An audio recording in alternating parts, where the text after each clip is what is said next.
right now when it comes to the Sacramento Kings schedule and Sactown Sports insider Frankie, or should I say Franklin Delano Cartoscelli, who does so much work online at the games, video, all that fun stuff. He joins us right now to help break down the good times. Good morning, Frankie.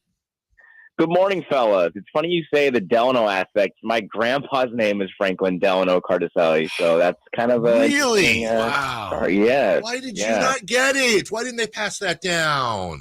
They gave me Angelo. I got the Angelo stick, but maybe my son will be Delano. We'll keep that going. Hey, breaking news. Yeah. Frankie's got a son on the way. Yeah. Good for you. What? No? Okay. Well, let's get back. Future. Hope. Okay. Right. Well, keep lighting the beam, buddy. We'll talk about the Kings. And really, what an impressive weekend for them. This is a schedule loss weekend. You got 2 games in less than 24 hours, including a road game. And they go to L.A., they dominate. They come home and skip out with a win, let's say. What did you take away from the weekend, Frank? Yeah, I mean, just for starters, the back-to-back day games were kind of a twist on things. I was talking to G-Man last night, and he said that it's just kind of an interesting back-to-back, one of the more interesting back-to-backs I've seen over the past couple of years. But they come out in Los Angeles, and they bring the hammer down in a game that really is almost weird to say. It was boring. It was the Kings were just completely in control, and I don't know how many times we've had the luxury of saying we have been able to enjoy a Kings game where they're just completely beating the brakes off of a team the whole entire 48 minutes, but that's exactly what happened. And then I think some letdown was expected coming into yesterday's game against Chicago. And the game kind of became somewhat of a not nail biter, I guess, but Chicago punched back, and it was really interesting to see if the Kings could kind of dig deep on the second night of a back-to-back and come out on top. And of course, when you look at what happened last night on the defensive end, that's what sticks out most to me. And they hold Chicago to 31% in the fourth quarter. They did a good job of sealing off Zach LaVine down the stretch after he had kind of gotten whatever he wanted on the offensive end. And that just kind of comes down to how much Mike Brown and this defense have improved over the past 10 games. And we're looking at a defense now that is in the upper half of the league, which is also something that I wouldn't think is the case coming into the weekend. The Kings play some good defense there and make a jump in those rankings, but it just kind of adds to that encouragement that a lot of people are feeling about this Kings team, and everything's good right now. All guests come to you from the Folsom Lake Honda hotline. Folsom Lake Honda, your one-stop Honda shop. Frankie was going to go there with the defense. So, as you said, they've moved up from where they were the back end of the league to 16th, I think, defensive rating, and it's just climbing. Is this the start? Do you think they can even be a better defensive team by the end of the season? Absolutely, yeah. One thing we've learned from Mike Brown and this team is there's always room for improvement, and the defense has been number one on that list. There's always been room for improvement. They're showing that improvement right now.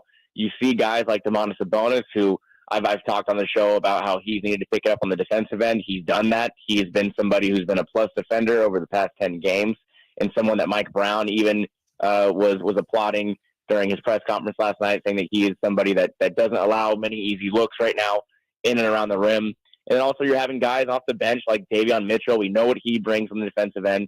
And even someone like Chimezie Metu, who I think when Mike Brown made the move to move Richaun Holmes out of the rotation, it kind of raised some eyebrows because I don't think Chimezie Metu has been seen as a plus defender, but he has been that. He has been that over the past couple of games. He's used his athleticism to kind of protect that rim, and of course we know what he brings on the offensive end. He's making highlight reel dunks every night, and he's a perfect rim runner for this offense. But I think the defense right now it's ticking upward, and it's done it very quickly.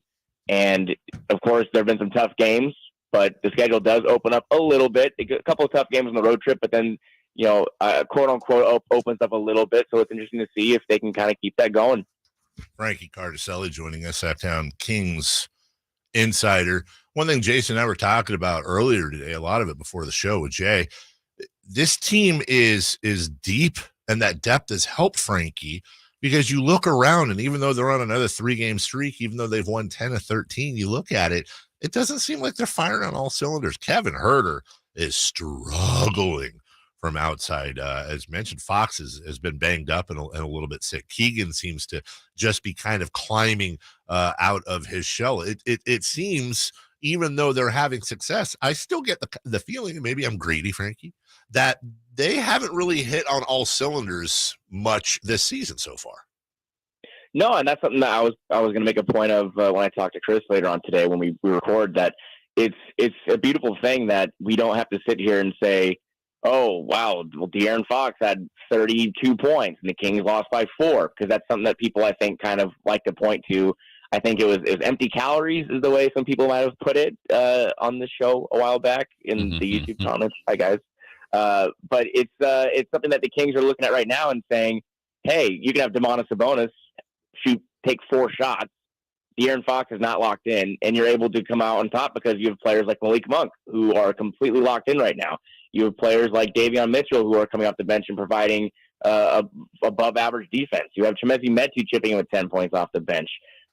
Harrison Barnes has picked it up, and he's somebody that I've always said if the Kings are going to play well, Harrison Barnes needs to play well. He's been definitely picking it up on that end of the floor. So it's the depthness is something that has not been a positive over the past couple of years. And now, like you said, they have multiple guys that can beat you. And I think other teams have taken note of that. It's not just the De'Aaron Fox show anymore. It's a complete effort, and you're going to have to defend more than just star guys, because when you lose to a Kings team on a night where Domantas Sabonis takes 4 shots, Fox goes 5 of 15, that spells trouble for the rest of the league. And of course, like you said, Dave, there's a lot more that could still be desired as far as seeing Kevin Huerter get going the same night as Malik Monk and Keegan Murray having a big night to go hand in hand with some of these other guys' big performances. But it's just kind of a next man up mentality. And if one guy's having a rough night, there are plenty of other guys in the fold that can step up. Frankie, how would you measure the value of a guy like Sabonis to this team? Oh, what De'Aaron Fox brings on the offensive end it's so valuable, and he is a star capable guard. But Domantas Sabonis, what he brings, just the fact that he's able to make a difference in a game where he makes 4 shots or takes 4 shots, 17 boards, 10 assists. The fact that he can control the offense and he can kind of be a different type of point, like they call him point center, but he can run the offense out of the post.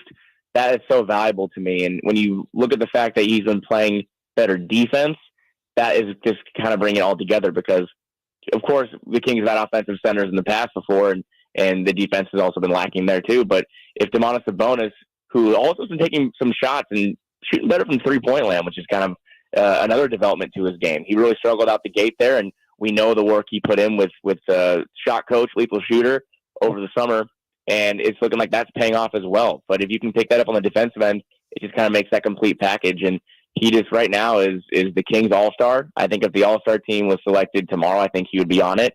And he's just pretty valuable to his team right now. Is he the most indispensable King?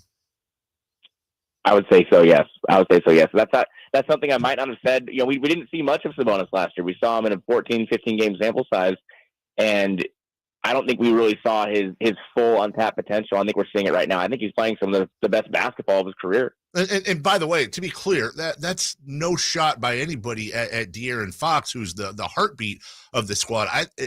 Would you agree that's simply a roster situation where if something, knock on wood, God forbid, were to happen to De'Aaron, he had to miss some games, you've got Terrence Davis, you've got Malik Monk, you've got Davion Mitchell, you've got guys that can step in there. If Sabonis, with everything he's doing on both sides of the floor, offensively and defensively, he goes down, Alex Len, Rashawn Holmes, maybe Metu slides down, it seems like it's a much rougher drop-off. Yeah, that's the thing. It's no shot at Fox at all. We know De'Aaron Fox is also an all-star.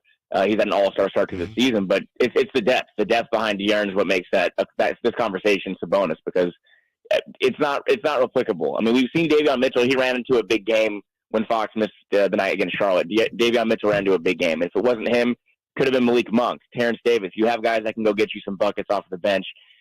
I was talking about this with some other writers yesterday. What would happen if, again, knock on wood, if Sabonis were to go down?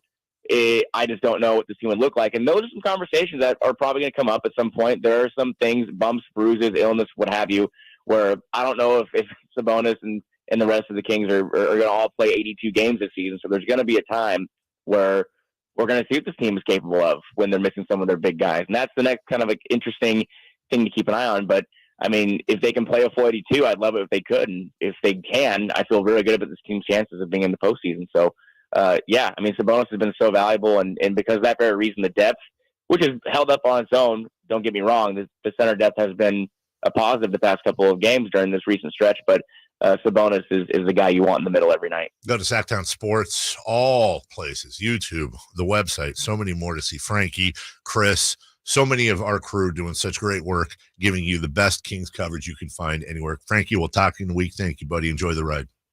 All right, fellas.